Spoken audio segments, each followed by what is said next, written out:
সকাল সন্ধ্যায় উঠতে বসতে ছোট্ট একটি জিকির যদি করতে পারেন, আল্লাহ পাক রব্বুল আলামিনের আরশ আজিম পর্যন্ত কাঁপতে থাকেন আর আপনার জন্য দোয়া করতে থাকেন।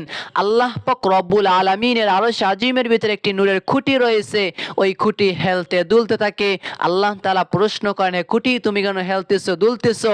তখন ওই খুঁটি বলে, আল্লাহ আপনার অমুক বান্দায় জিকিরটা করেছে, আপনি যতক্ষণ পর্যন্ত তার দোয়া কবুল না করবেন, যতক্ষণ পর্যন্ত তাকে মাফ না করে দিবেন, ততক্ষণ পর্যন্ত আমি নূরের খুঁটি হেলতে দুলতে থাকবো। সুবহানাল্লাহ।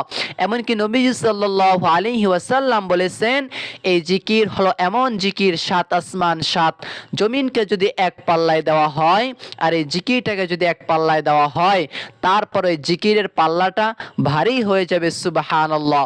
তাহলে জিকিরটা অবশ্যই বেশি বেশি করে করবেন। লা ইলাহা ইল্লাল্লাহ।